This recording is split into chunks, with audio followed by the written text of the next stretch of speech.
Material greed isn't everything. There are non-material ideals to consider. I confess to a feeling of shame when I think that we own a huge network of railways, while the Mexican people have nothing but one or two inadequate lines.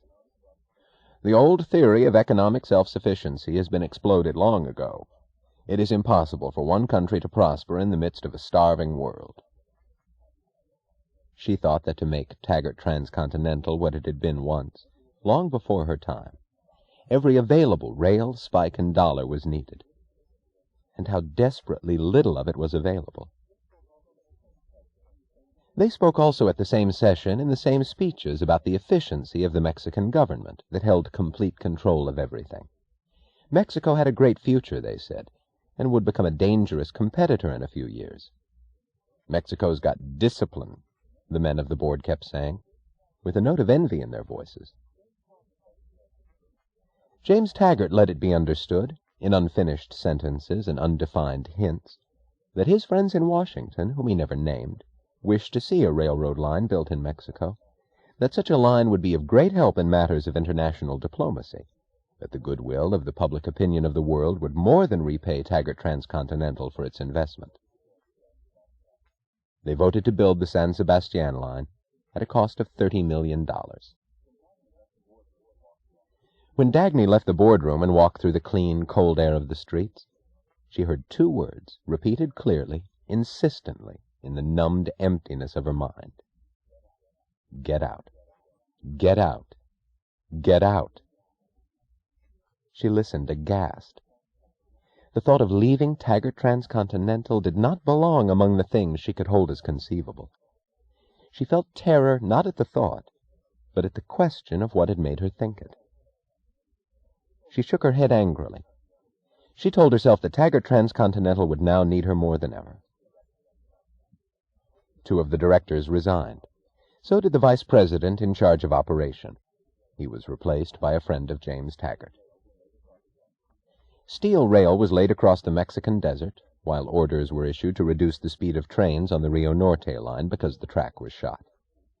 A depot of reinforced concrete with marble columns and mirrors was built amidst the dust of an unpaved square in a Mexican village, while a train of tank cars carrying oil went hurtling down an embankment and into a blazing junk pile because a rail had split on the Rio Norte line.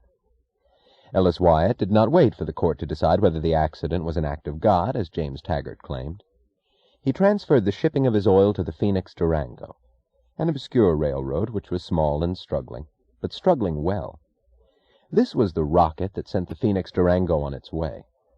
From then on it grew as Wyatt Oil grew, as factories grew in nearby valleys, as a band of rails and ties grew at the rate of 2 miles a month across the scraggly fields of Mexican corn. Dagny was 32 years old when she told James Taggart that she would resign. She had run the operating department for the past 3 years without title, credit, or authority. She was defeated by loathing for the hours, the days, the nights she had to waste circumventing the interference of Jim's friend, who bore the title of vice president in charge of operation. The man had no policy, and any decision he made was always hers, but he made it only after he had made every effort to make it impossible. What she delivered to her brother was an ultimatum. He gasped, "But, Dagny, you're a woman. A woman as operating vice president? It's unheard of. The board won't consider it." "Then I'm through," she answered. She did not think of what she would do with the rest of her life. To face leaving Taggart Transcontinental was like waiting to have her legs amputated. She thought she would let it happen, then take up the load of whatever was left. She never understood why the board of directors voted unanimously to make her vice president in charge of operation. It was she who finally gave them their San Sebastian line. When she took over, the construction had been underway for 3 years. 1/3 of its track was laid. The cost to date was beyond the authorized total. She fired Jim's friends and found a contractor who completed the job in 1 year. The San Sebastian line was now in operation. No surge of trade had come across the border, nor any trains loaded with copper. A few carloads came clattering down the mountains from San Sebastian at long intervals. The mines, said Francisco d'Anconia, were still in the process of development. The drain on Taggart Transcontinental had not stopped.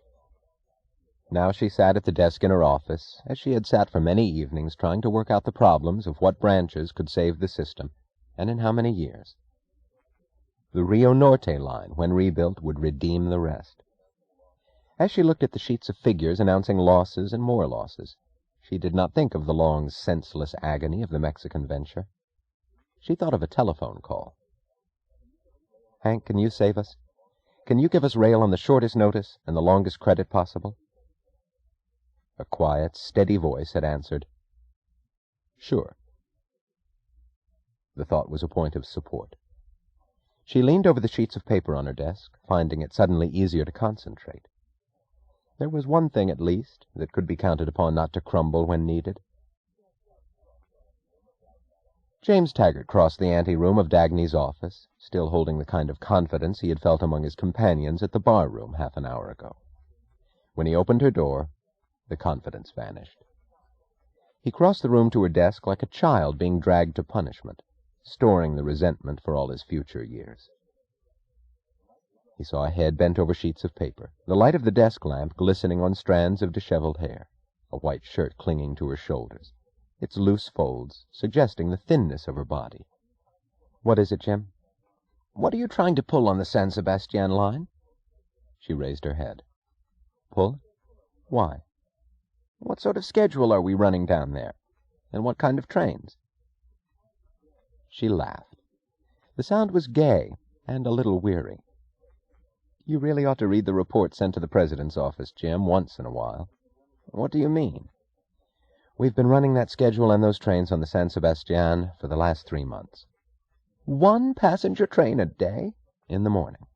And 1 freight train every other night." "Good God! On an important branch like that?" "The important branch can't pay even for those 2 trains." "But the Mexican people expect real service from us." "I'm sure they do." "They need trains." "For what?" To help them develop local industries. How do you expect them to develop if we don't give them transportation?" "I don't expect them to develop." "That's just your personal opinion. I don't see what right you had to take it upon yourself to cut our schedules. Why, the copper traffic alone will pay for everything." "When?" He looked at her. His face assumed the satisfaction of a person about to utter something that has the power to hurt. "You don't doubt the success of those copper mines, do you, when it's Francisco d'Anconio who's running them?" He stressed the name, watching her. She said, "He may be your friend." "But my friend? I thought he was yours." She said steadily, "Not for the last 10 years. "That's too bad, isn't it?" "Still, he's one of the smartest operators on Earth. He's never failed in a venture. I mean a business venture. And he's sunk millions of his own money into those mines, so we can rely on his judgment." "When will you realize that Francisco d'Anconio has turned into a worthless bum?" He chuckled. "I always thought that that's what he was, as far as his personal character is concerned. But you didn't share my opinion. Yours was opposite. Oh, my, how opposite. Surely you remember our quarrels on the subject. Shall I quote some of the things you said about him? I can only surmise as to some of the things you did." "Do you wish to discuss Francisco d'Anconio? Is that what you came here for?" His face showed the anger of failure, because hers showed nothing. "You know damn well what I came here for," he snapped. "I've heard some incredible things about our trains in Mexico." "What things?" "What sort of rolling stock are you using down there?" "The worst I could find." "You admit that?" "I've stated it on paper in the reports I sent you." "Is it true that you're using wood-burning locomotives?" "Eddie found them for me in somebody's abandoned roundhouse down in Louisiana. He couldn't even learn the name of the railroad." "And that's what you're running as Taggart trains?" "Yes." "What in hell's the big idea? What's going on? I want to know what's going on." She spoke evenly, looking straight at him. "If you want to know, I have left nothing but junk on the San Sebastian line, and as little of that as possible. I've moved everything that could be moved, switch engines, shop tools, even typewriters and mirrors, out of Mexico." "Why in blazes?" "So that the looters won't have too much to loot when they nationalize the line." He leaped to his feet. "You won't get away with that. This is one time you won't get away with it. To have the nerve to pull such a low, unspeakable... just because of some vicious rumors, when we have a contract for 200 years. And, Jim, she said slowly, there's not a car, engine, or ton of coal that we can spare anywhere on the system. I won't permit it. I absolutely won't permit such an outrageous policy toward a friendly people who need our help. Material greed isn't everything. After all, there are non-material considerations, even though you wouldn't understand them.